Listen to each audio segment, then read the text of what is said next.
है राजधानी दिल्ली में एमसीडी द्वारा अतिक्रमण मुक्त अभियान चलाया जा रहा है। ऐसे में इस अभियान में दिल्ली पुलिस भी शामिल हो गई है।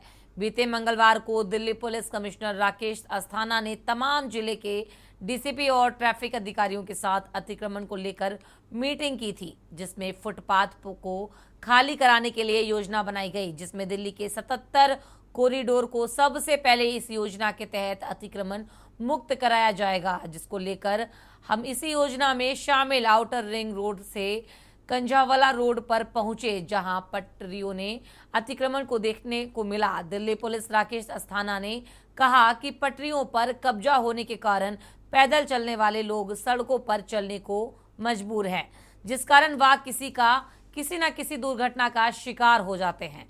पिछले साल दिल्ली में ही 200 से अधिक पैदल चलने वाले लोगों को अपनी जान से हाथ धोना पड़ा।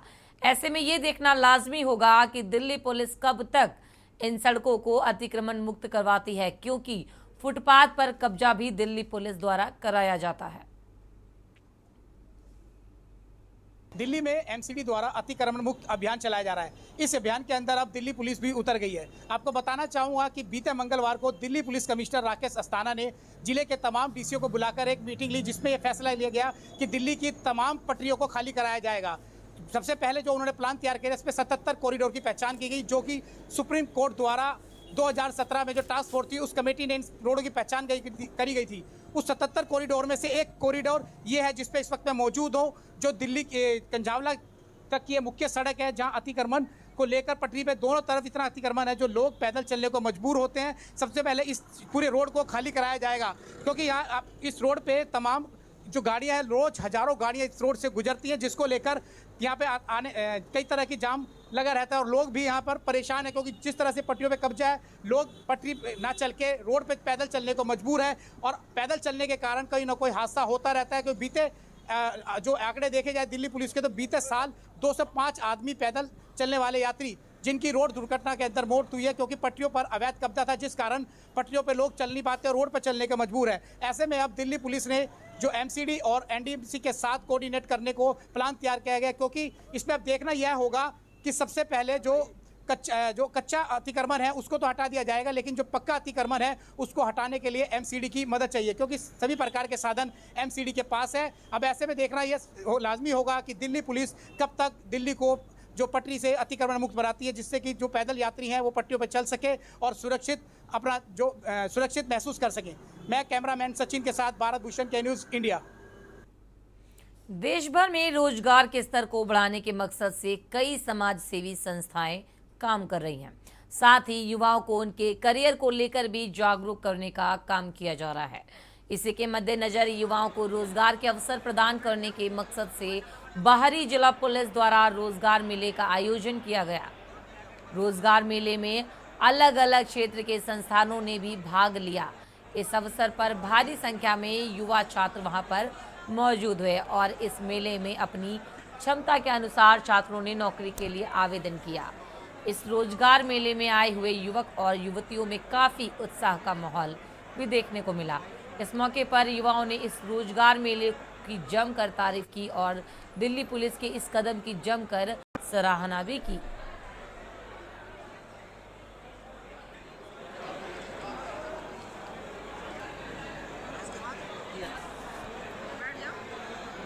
कंपनी का नाम है IICT, institute of advance computer technology. यहाँ पर बच्चों का एक वर्कशॉप हो रहा है, जिसमें डिफरेंट टाइप्स ऑफ कोर्सेज कराए जा रहे हैं, जैसे कि हार्डवेयर नेटवर्किंग है, FTNS field technician networking storage, जिसमें कंप्यूटर का रिपेयरिंग सिखाते हैं, नेटवर्किंग का पार्ट सिखाते हैं और बेसिक कंप्यूटर के लिए साथ में देते हैं। ऐसे हमारे पास रिटेल है, फ्रंट ऑफिस एग्जीक्यूटिव कोर्स है, डॉक्यूमेंटेशन का है, मेकअप आर्टिस्ट है, ब्यूटी थेरेपिस्ट है और भी डिफरेंट टाइप्स ऑफ कोर्स है, जिसका कंप्यूटर इंग्लिश और बेसिक स्पीकिंग कोर्स साथ में देते हैं।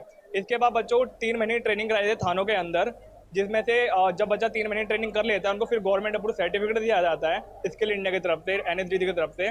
फिर उनकी प्लेसमेंट ड्राइव भी यहीं से होती है हमारे सेंटरों से, अलग अलग थाने जहाँ पर। पैकेज क्या है?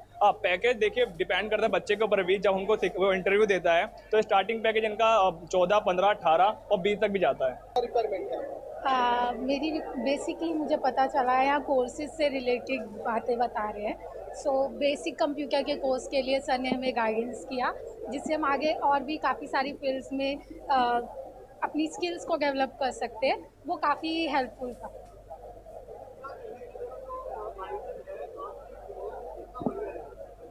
आई थिंक ये बहुत ही अच्छा इनिशिएटिव है। ये ग्रोथ के लिए काफ़ी अच्छा है। इस वक्त हम मौजूद हैं बाहरी दिल्ली के डीसीपी उपायुक्त कार्यालय में, जहां हमारे साथ बात करने के लिए इस समय शमी शर्मा मौजूद हैं।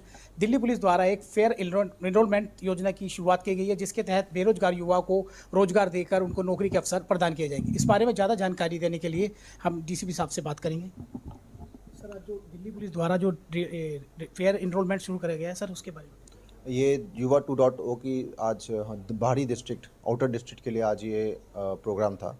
ये हर एक डिस्ट्रिक्ट में प्रोग्राम हो रहा है। इसमें जितने भी ट्रेनिंग पार्टनर्स हैं जो दिल्ली पुलिस के साथ एसोसिएट हैं, वो लोग जितने भी युवा लोग हैं, लड़के और लड़कियां 18 से 35 साल 30 साल तक के, उनको वो ट्रेनिंग देंगे 3 महीने की, और उसके बाद उनकी जॉब लगाएंगे।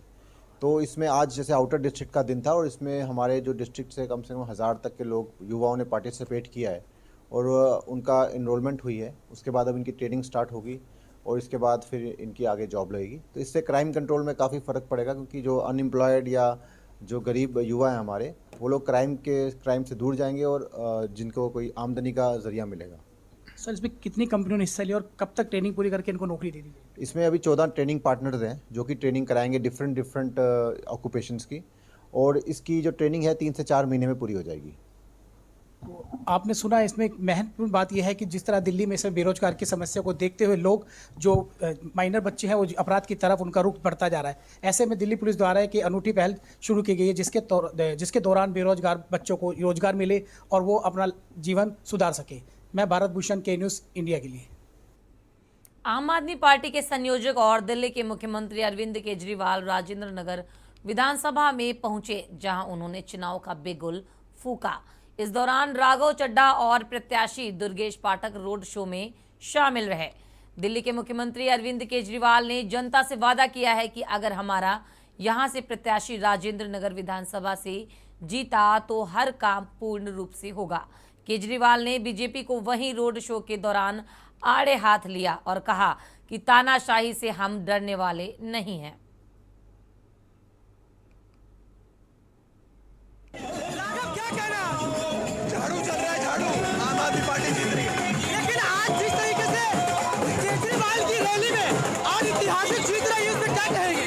अब इतनी बारिश होने के बावजूद भी इतनी बेशुमार जनता सड़कों पर है अपने मुख्यमंत्री को मिलने के लिए, देखने के लिए। ये मेरा विश्वास है कि 23 जून को राजेंद्र नगर विधानसभा की जनता एक बार फिर से आई लव यू केजरीवाल बोलेगी। सत्येंद्र जैन की जो मामला चल रहा है, ईडी को क्या कहेंगे? सत्येंद्र जैन के जो मामला चल रहा है, उसमें क्या कहेंगे? पॉलिटिकल वेंडेटा है, पॉलिटिकल वेंडेटा का जवाब जनता अपने वोट की ताकत से देगी। देखिए, ये राघव चड्ढा थे, इन्होंने जिस तरीके से बात किया, यानी लगातार जिस तरीके से, यानी राजेंद्र नगर पैलेस में जिस तरीके से कैंपेनिंग हो रही है अरविंद केजरीवाल को लेके, और ऐतिहासिक जीत का एक ये दावा ठोक रहे हैं। यानी राघव चड्ढा को आप सुन रहे थे, जिस तरीके से उन्होंने बताया लगातार कैंपेनिंग जारी रहेगी और जीत हासिल करके रहेंगे।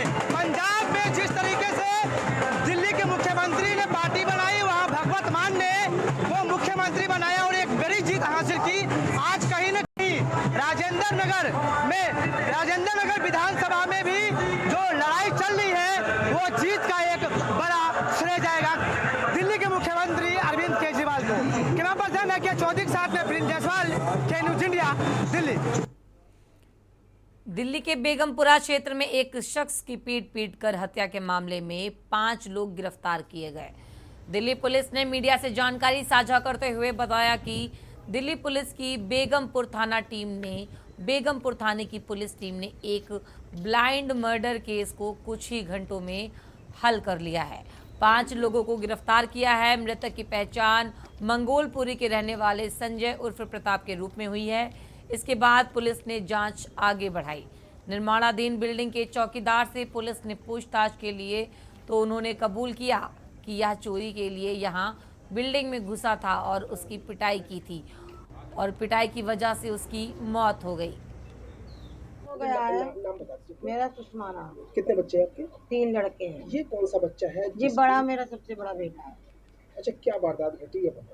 अब वारदात मुझे नहीं पता सर क्या हुआ, परसों आया, दिन में दोपहर में लेट रात हुआ था पलंग पे, तो फिर फोन आया किसी लड़के का शाम के टाइम में। जब ही वो ने बोला कि मेरे लिए खाना बनवा दो मम्मी, और मैं जाऊंगा रात को काम पे, और क्या नाम है 8-10 रोटी बनवा दो। 8-10 रोटी बनवा के ले गया है वो सब्जी रोटी। मैंने और मेरा फोन भी मांग के ले गया। 2 दिन पहले पर अपना फोन पता नहीं कहाँ कर दिया, वो मुझे नहीं पता। मेरा फोन मांग के ले गया। मैं कह रही कब आएगा संजय, कि मैं सुबह 8 बजे आ जाऊंगा मम्मी, और अभी तक नहीं आया। मौके की छानबीन करने के लिए क्राइम टीम पहुंची, जिन्होंने एग्जिबिट्स को कलेक्ट किया और उसको एफएसएल भेज दिया गया। और मृतक की जब पहचान की गई तो मृतक की पहचान निकली कि इसका नाम संजय है, Ilyas Pratap son of Hari Singh, residence of house number F33 Mangolpuri, जिसकी उम्र 28 साल है। During the course of investigation door to door survey किया गया और ये जो newly constructed under construction building थी उसके जो मालिक और चौकीदार का तफसील से इंटरोगेशन किया गया। और इंटरोगेशन में हमें ये पता चला कि जो मृतक था ये चोरी करने की घर से इस अंडर कंस्ट्रक्शन बिल्डिंग में आया था। और जैसे ही आया तो ये है शमशेर सिंह, जो कि ओनर है अंडर कंस्ट्रक्शन बिल्डिंग का, और जो उसका चौकीदार है और उसके कुछ रिलेटिव्स है, उस संजय जो कि मृतक है उसको देखते इसको पीटना शुरू कर दिया और पीटते पीटते इस आदमी की मौत हो गई।